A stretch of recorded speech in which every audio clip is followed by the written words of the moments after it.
Production and agriculture. What we try to do is we try to use a number of these natural functions and systems to create multiple levels of food production. The difference between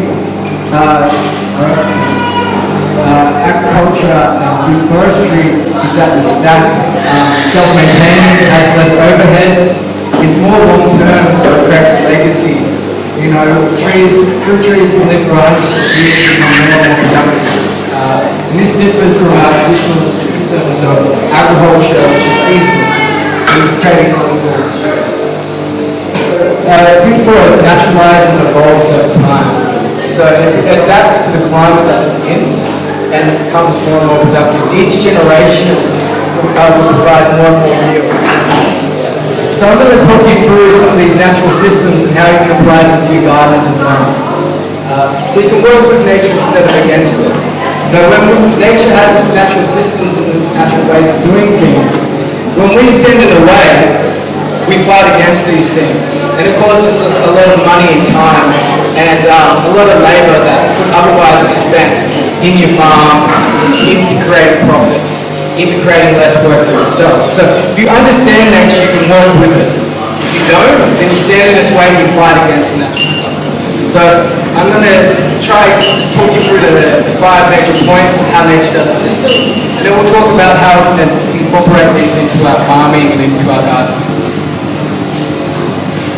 So the first one I'll be talking about is the most, what I believe one of the most important, but it's the thing that's most easily overlooked, and it's just what we're currently getting our comprehensions around scientifically. So what we're learning now is that the soil, like many cultures have talked about, is alive. It's got these microscopic organisms in the soil and have multiple functions when it comes to the health of plants and the uptake of nutrients and defense against pathogens and pests. So these soil organisms, they protect our plants, they feed our plants, and they make our soil more fertile year after year. So it's really hard to get an understanding of these microbes and see them on a personal level because they're these weird creatures that have no human features whatsoever. So I'm just going to put a human face and a human name to it and a human struggle, and then we'll get to understand these microbes and their work. So what happens is a plant or a tree goes, oh, I need a certain nutrient for repair, growth, to fruit or to flower. And it goes down to its root systems, and the plant communicates with these microscopic organisms that live around the root system of the plant. And they go, and the tree goes, hey, I need this particular type of nutrient, who can give it to me? So all the microorganisms, one will put up their hand. Bacteria, he's good at mining silica. That's his job. So bacteria puts up his hand and he goes, yeah, I got you, Mr. Tree. So bacteria goes off and mines silica from, in this case, it would be from the soil.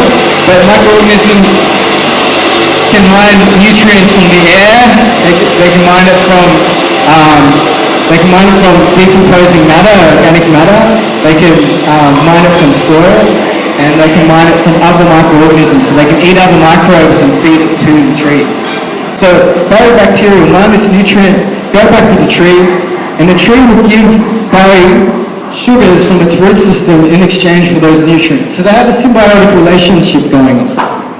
So this symbiotic relationship is also, not only do that it feeds the plant, it also, bacteria, when a bad, let's say, pathogenic protozoa comes into town, Barry and his mates who live around the root system that have a beneficial relationship, that relationship with the tree, will go, hey Perry, me and this tree have a good thing going on. He feeds me, I feed him, back off. So these beneficial organisms that live around the root systems of plants are the external immune system of trees and plants. So when a pathogen comes into town, they fight against it. And the plants actually feed a lot of their nutrients to these good guys that fight against the bad guys and defend against this disease outbreak. So healthy soil and these good microbes is the reason why your plants can defend themselves against pest and disease. When we actually traditional fertilizing, even water soluble fertilizing, actually bypasses this natural process But the plant communicates with the soil and the microbes and goes, I need this nutrient, and the microbes give it to them. When we make water-soluble fertilizers, what we need to understand is that when the plant goes to drink water, it sucks up all these nutrients and goes, well, I didn't ask for all these nutrients, where did they come from? Because it's water-soluble, it's attached to the water particles. So it sucks up all these nutrients and it didn't ask for them and goes, oh wow, where did all this nitrogen come from? Oh, I have so much nitrogen that I overdose, so I need to actually start utilizing this nitrogen so I don't become sick. Nitrification or overdosing on nitrogen or other nutrients is a common thing with water-soluble fertilization if you put too much. So the plant has to use these nutrients or overdose, so it does this flourish of, it utilizes, okay, I make heaps of leaves, I make heaps of stems, that will deal with the problem, and then I can go back into balance. Don't know where those nutrients came from, some crazy pixie. So it puts into this leaf growth, but the result of that is, it starts having too many leaves, which, creates environments for pests to live in with stacking leaves. It doesn't use its nutrients properly. It might stack the leaves and block the sunlight, which isn't utilizing its nutrients properly. And the form that it would want to grow, and now has to grow in a different shape to react to this excess nutrients. Not only that, when a plant is fed these water-soluble fertilizers, when bacteria goes, hey, do you need those nutrients? Mr. Tree, the tree goes, oh, I don't know what happened. I drank some water, had too many nutrients. Shop's closed. I've got enough for you. And Barry goes, oh, what am I going to do? How am I going to live? And so Barry bacteria has to go off, or he has to find another host plant to create those relationships with. But what comes around is afterwards, after we've fertilized this way and the microbes have gone off, when the tree or the plant actually needs these nutrients, it goes, hey, what's Barry? I need some nutrients, Barry. And Barry's nowhere to be found because we broke this natural cycle and this natural relationship. So, and now the plant has to fend for itself. It can't naturally accumulate nutrients by itself. And now it's dependent on us to keep feeding it these water-soluble nutrients or else struggle, and so we're actually, by actually putting ourselves in the system and bypassing this natural system, we've now made plants dependent on us. They're unable to feed themselves. So just be aware that you should make the nutrients available, but not water soluble if you can. Composting, adding beneficial legumes, chopping and dropping, it all kind of speeds it along. So yeah, that's why you should add beneficial microbes to soil. Okay, so that's the soil food web. More diversity of microbes keeps things in balance. You need protozoa, fungi, nematodes, microamphibians, tiny little insects. All that comes naturally when you add organic matter and compost. Okay, so a food forestry, what we try to do, we try to stack, create multiple functions and multiple yields. So if we look at this forest out there, it's not just one layer of plant. It has up to, in this kind of climate, 6 to 7 different layers. That's like a root crop, and then we've got small shrubs, and we've got smaller trees, and then we've got larger trees, and we've got vines that grow up on those larger trees. In food forestry, it looks exactly like a forest, but each one of those plants has a beneficial function. Be it herb, medicinal, vegetable, fruit, and they also function, so we get multiple layers of production. And if you think about a current, like agriculture which just has one, let's say wheat, it's just one layer of food. So in a forest, we have a windbreak, it's like a bubble. So the smaller plants in the lower story, they pump out this moisture. That's why, has anyone ever walked into a forest and realized it's very moist and wet? And the reason plants actually do this so it doesn't dry out, so they can maintain the moisture in their system for a long period of time. And have you ever noticed how there's no wind in the forest too? Because when you have wind and when you have dry air, it's like hanging out your washing on the line. It dries out the soil, it dries out the landscape.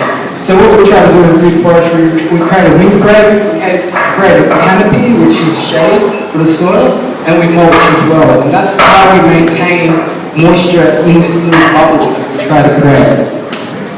So this moisture that they also pump out into the air in that little bubble, they also pump it into the sky and that moisture accumulates in the clouds, which creates more rain, which falls on the earth into the forest, and that's how nature naturally makes its cycles, and that's how trees water themselves. So just add compost, add mulch, add a canopy, and add earthworks. You need to actually trap this water in the soil, this alluvial flow to start that process going on. So things like swales, but have lots of spillways, don't have loud swales. If you're in the tropics, up here, So designing your food forest, this is the best place. Get a whole group of people, like-minded farmers that actually know what grows in this region, what grows well. Ask your gardeners, your farmers, what's the best seasonal produce, what grows well, what companion species that they know, what pests are in this area, what climatic extremes that you have. Understand what your region has, pros and cons, and then work with it. So understanding your site, your site might have a lot of issues that there might be a fire hazard in this region, it might have not much access to water, might be dry country. So understanding your site, what you have to secure against, and what really is the first step of your design. And then from then you actually start working with the pros and cons of your site. So if you've got a lot of sun, you can grow fruit trees that will handle that kind of weather. If you have a lot of shade, you might want to grow shade-loving plants. One orange might come on at the start, July, and end at a certain time, and one at the end of that period might be extended for even longer. So now you have oranges instead of like 3 to 4 months, you have it over 5 months. This is what you can do when you have multiple different cultivars.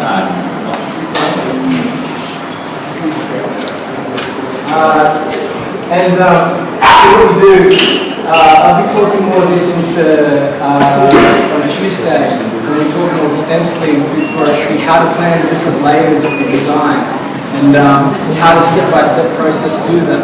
Because it is complicated until you break it down into different levels.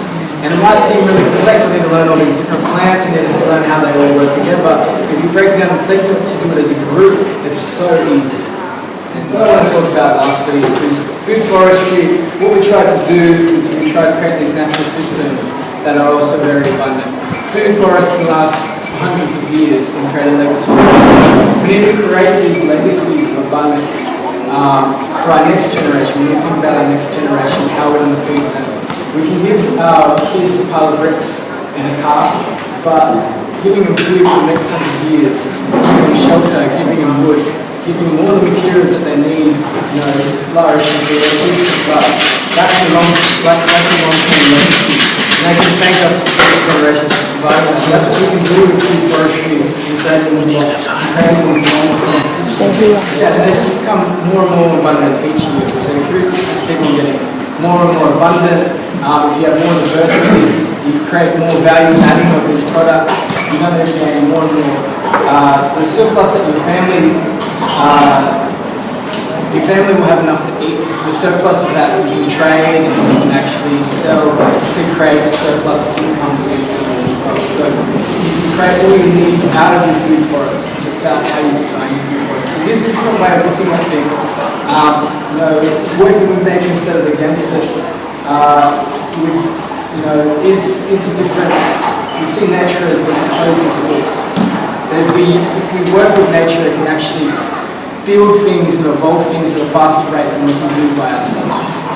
So that's why we need to change our understandings of farming and gardening into what can I get out of my land, into how can I support my land to support me.